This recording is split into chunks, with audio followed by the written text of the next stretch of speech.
matin. Dimitri Pavlenko, vous recevez ce matin le chercheur et spécialiste des questions de sécurité, Mathieu Zadgrodzki. Oui, chercheur au CESDIP, le Centre de recherche sociologique sur le droit et les institutions pénales rattaché à l'Université de Versailles. Bonjour Mathieu Zadgrodzki. Bonjour Dimitri. Bienvenue sur Europe 1. Alors encore une attaque terroriste en France ce week-end, un mort, 2 blessés, un pays profondément choqué, qui se demande comment un profil aussi identifié a pu passer à l'acte. Voilà qui alourdit un peu plus encore le climat sécuritaire, marqué ces dernières semaines par le drame de Crépol, symbole de cette insécurité du quotidien qui peut conduire un jeune homme de 16 ans à la mort. Alors cette insécurité du quotidien, elle prend sa source, Mathieu Zadgrodzki, en grande partie, pas seulement bien sûr, mais dans les quartiers dits politiques de la ville. Et pour la contenir, cette violence, dans l'espoir aussi de la réduire, la ville de Toulouse déploie depuis quelques mois, dans le célèbre quartier du Mirail, des agents de sécurité privés, en complément de la police. Alors Toulouse le fait, bientôt ce sera Nice à partir de janvier, et puis Montpellier.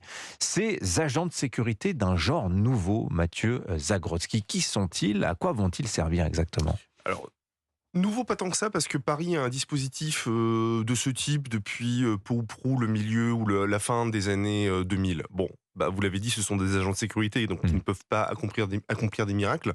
On va les décrire peut-être pour commencer, parce qu'on a l'image agent de sécurité d'un type en costume noir. C'est pas tout à fait ça. C'est plutôt le profil SUGE, c'est-à-dire cette police des transports. Oui, exactement. Ce sont des gens en uniforme qui suivent une formation qui dure 140 heures pour les agents de sécurité privée et qui sont déployés effectivement dans le parc social de ces villes pour y faire des rondes, pour éventuellement évincer des individus qui occupent, je dirais, de manière gênante l'espace, par exemple, exactement. Oui.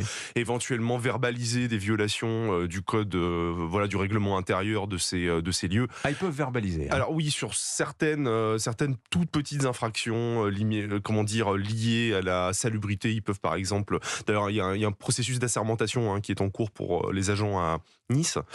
Après, ils vont évidemment pas remplacer la police parce qu'ils n'ont pas de pouvoir d'enquête, de contrôle d'identité, de perquisition. C'est évidemment un supplétif, ou plutôt un complément aux forces publiques de sécurité.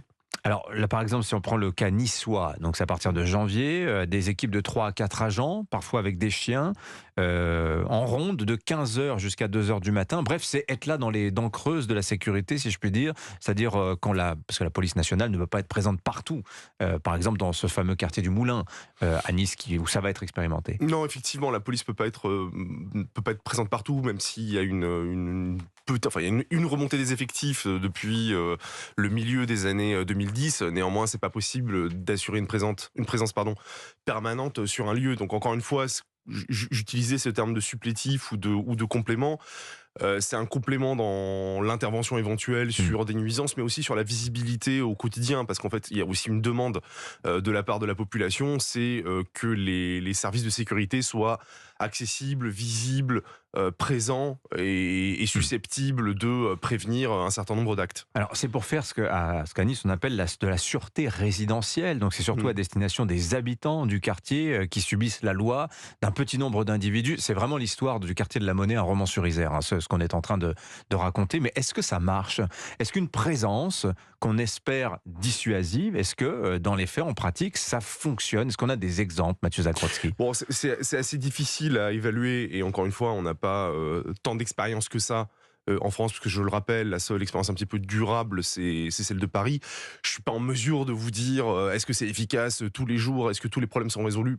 Évidemment et probablement que non. Néanmoins, il y a une demande de ça, et la preuve en est que aujourd'hui, ce dispositif parisien qui s'appelle le GPIS, c'est le groupement parisien interbailleurs de surveillance, et donc ce sont les bailleurs parisiens en fait qui contribuent financièrement à ce groupement d'intérêt économique, a été étendu à la petite couronne. C'est que à la base, c'était réservé à environ la moitié des arrondissements parisiens, en gros les arrondissements périphériques parisiens majoritairement, et aujourd'hui vous avez des communes limitrophes comme Aubervilliers par exemple qui bénéficient de leur présence. Donc ce qui veut dire qu'il y a quand même une attente assez forte de la population, mais aussi des élus locaux pour ce type de dispositif. Oui, mais on rappelle, ces agents-là n'ont pas les pouvoirs des forces de police, ils ne peuvent pas interpeller, etc. Donc, alors, ils peuvent interpeller, mais en flagrant délit. S'ils observent un flagrant délit, mais ils ne peuvent pas mener une interpellation dans une enquête, par exemple. Mais qui va les payer, ces gens-là, ces agents de sécurité? Alors généralement sur le dispositif niçois, j'ai pas regardé, mais globalement c'est ce que vous avez dit, c'est que ils interviennent au service des résidents du parc social. Donc en fait ce sont les bailleurs sociaux généralement qui s'associent qui mettent de l'argent dans un pot commun pour... Donc ils cofinancent. Qui cofinancent, oui. voilà exactement. Le modèle parisien, c'est un groupement d'intérêt économique où vous avez un certain nombre de bailleurs sociaux qui se sont associés pour recruter ces agents. En tout cas, on voit que le modèle prospère. Toulouse l'a lancé, Nice va s'y mettre, bientôt Montpellier également. Une question pour vous aussi également, Mathieu Zagrodzki, à propos de cette attaque terroriste samedi soir à Paris. Alors vous n'êtes pas un spécialiste du terrorisme, je ne vais pas vous lancer là-dessus, mais ceci dit, ce qui va se passer très probablement, et on le voit déjà, c'est-à-dire qu'on avait un profil très identifié, quelqu'un qui était dans les collimateurs, qui avait été condamné, qui était dans le collimateur de la DGSI notamment, et puis voilà, une vidéo de revendication authentifiée, on voit qu'il y a un discours très construit, très délirant, et on voit que cet homme a pu opérer très librement, qui n'était pas suivi.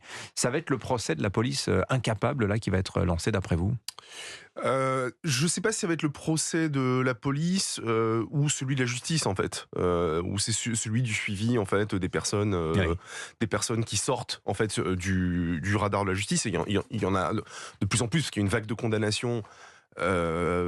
Comment dire, autour de 2015 et après 2015. Alors certaines personnes pour des faits extrêmement graves et donc qui sont emprisonnées pour des durées longues, mais parfois des personnes pour association de malfaiteurs en relation avec une entreprise terroriste, pour complicité. Donc ça, ce sont des gens qui ont pris quelques années et qui commencent à sortir. Et c'est tout l'enjeu en fait dans une société libérale, dans une démocratie libérale comme la nôtre, c'est qu'à partir du moment où vous avez purgé votre peine, Oui. vous n'êtes plus censé être sur le radar. On ne peut pas obliger un malade à prendre ses médicaments, par exemple. Voilà. C'est ce qu'on a appris à travers cette histoire, notamment. Tout à fait. Et donc, il y a le principe de liberté individuelle qui prévaut. Et c'est là, en fait, l'équilibre qui est difficile à trouver dans nos démocraties. C'est comment on fait pour continuer à surveiller ou être en garde sur ses gardes par rapport à des gens qui sont sortis de prison. Merci beaucoup de vos lumières ce matin, Mathieu Zagrodzki. Je rappelle, vous êtes chercheur au CESDIP, Centre de recherche sociologique sur le droit et les institutions pénales. Bonne journée à vous.